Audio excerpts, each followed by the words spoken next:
Mhm.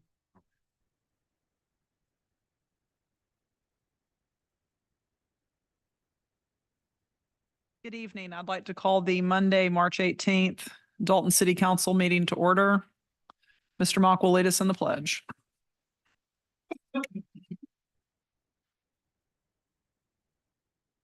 I pledge allegiance to the flag of the United States of America, to the republic for which it stands, one nation, under God, indivisible, with liberty and justice for all.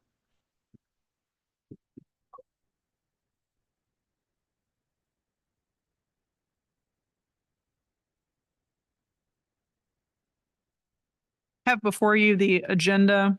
I will ask for an approval of the agenda. Motion to approve. The motion, do I have a second? All in favor? Aye. Any opposed? We have one public commentary. Mr. Johnson, if you would please, sir, step to the microphone just so that it can be captured for the record. Thank you.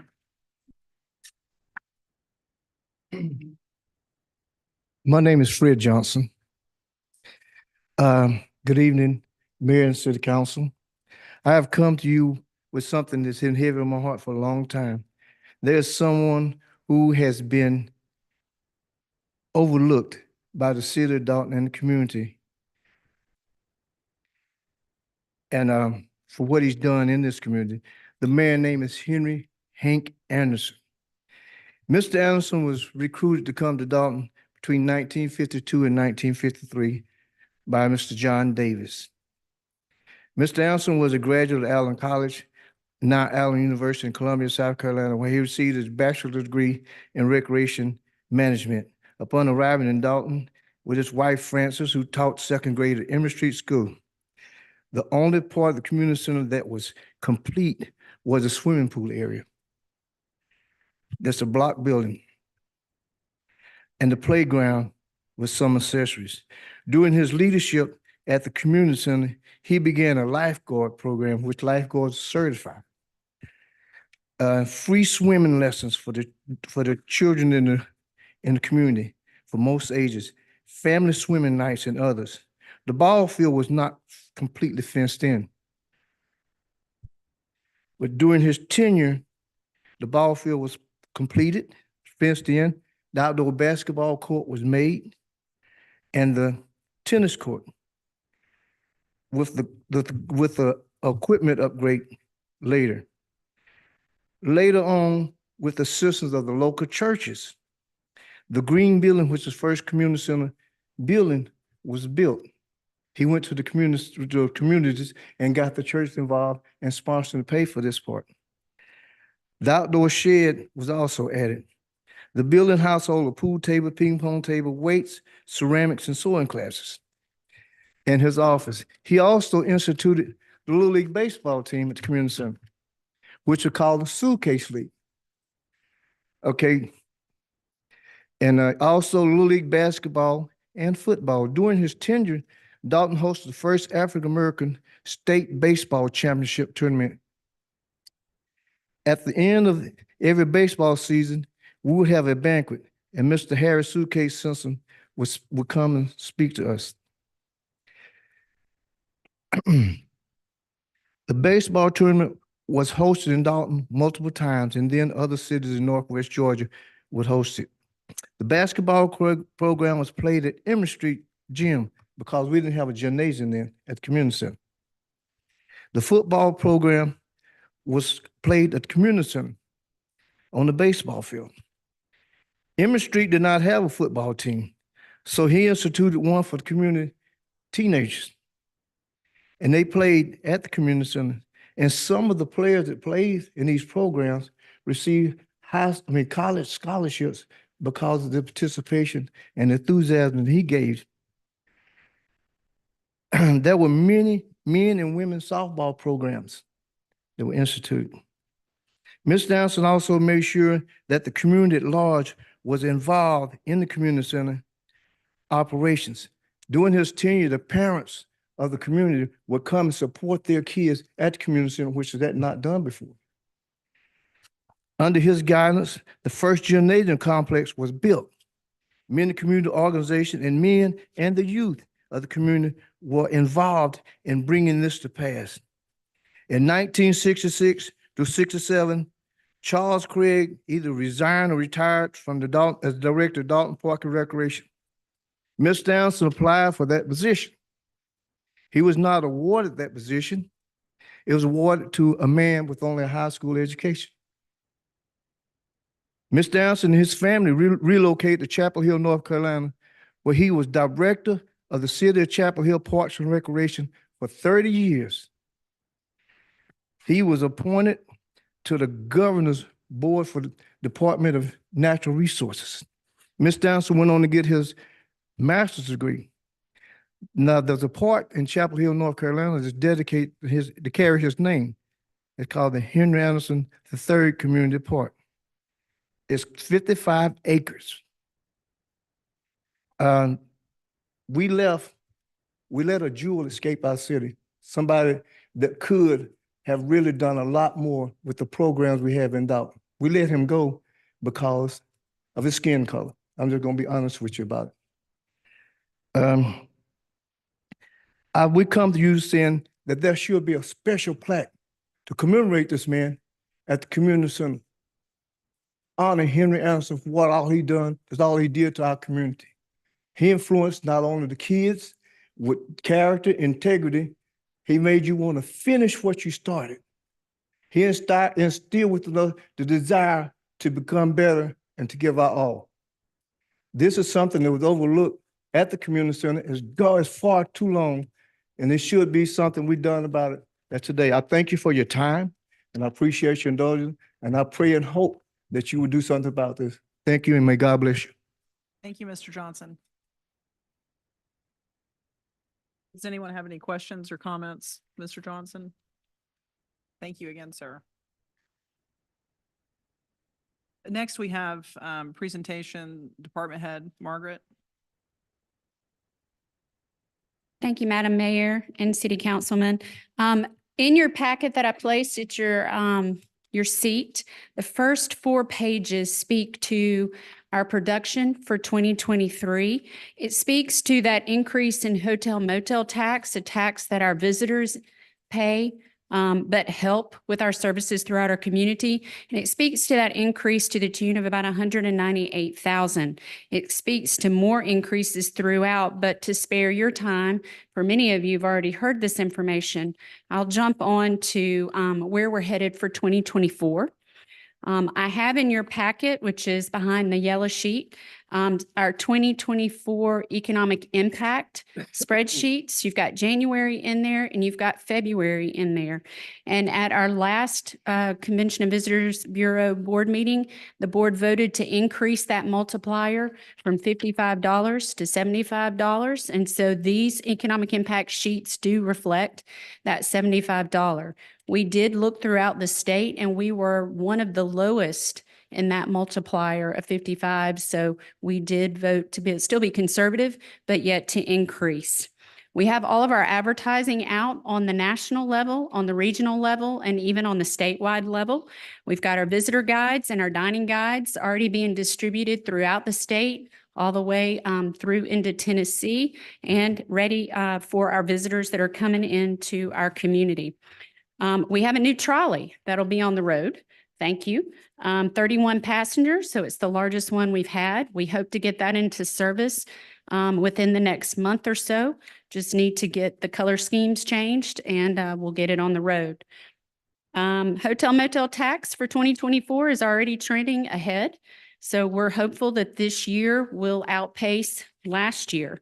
And last but not least, I wanted to share with you our video called A Taste of Dalton. We've got this going into our hotels on that welcome screen when you turn on your TV, and it's already running at our airport. So, Jorge.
And as I stated, that's just a taste of, and what our hope is that our visitors will know there's much more to Dalton, Georgia than just I-75 or the hotel that they're staying in, or even the park that they're visiting for whatever tournament. So thank you for your time.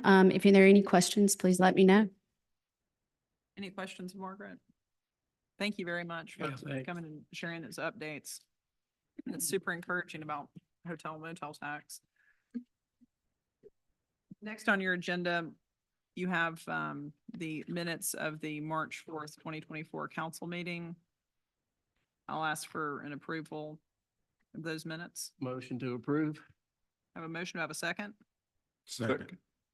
Motion and a second, all in favor? Aye. Any opposed? I also have the work session. Send those in reverse order, sorry. The meeting minutes for the work session of March 4th, 2024. I'll ask for an approval of those minutes. Motion to approve. A motion, to have a second? Second. Any discussion?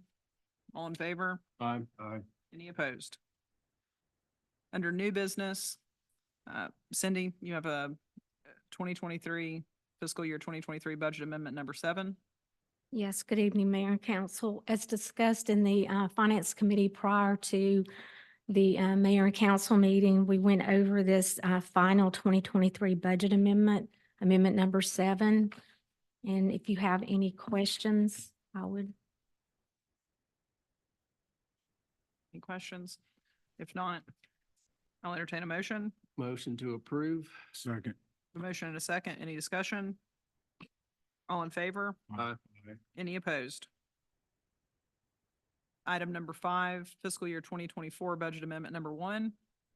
Yes, as previously discussed in the Finance Committee meeting, we went over this budget amendment as well. So if you have any questions, I'll be glad to answer them. I'll entertain a motion. Motion to approve. I have a motion to approve. Do I have a second? Second. Any discussion? All in favor? Aye. Any opposed? Thank you, Cindy. Thank you. Item number 6, resolution 24-10 to approve the acceptance. This is actually going to be just the acceptance of the property from the former congregants of Temple Bethel. Thank you, Madam Mayor and Council. As you mentioned, there is a substitute resolution compared to the one that was published on Friday. This resolution accepts the property from the remaining congregants of the Temple Bethel Synagogue located at 501 Valley Drive. As you know, we've discussed this project for many months in work sessions and Public Works Committee meetings to convert this site to a stormwater improvements memorial park. The congregants have agreed to transfer the property to the city. And in doing that is for the purpose of this project. The change from Friday, there was a reference to funding from the synagogue trust to be transferred. The substitute resolution does not include that language. There's some discussion on their end as it relates to the funds, but the city has already allocated funding to get the project started and significant funding to complete the project as well. So tonight before you, this resolution authorizes the acceptance of that property and authorizes the mayor to sign off on all of the deeds and any other paperwork that's necessary. Motion to approve as presented by Andrew. A motion, do I have a second? Second. Any discussion? All in favor? Aye. Any opposed? Having no more supplemental business before this council, and no announcements. I'm sorry, there is one. Announce the April 1st. Yes, excuse me. There's anticipated to be no business before this council on the Monday, April 1st meeting. Therefore, our next council meeting will be Monday, April 15th. We will stand adjourned, and I'll ask for a motion to adjourn. Motion. Motion second. Second. All in favor? Thank you all.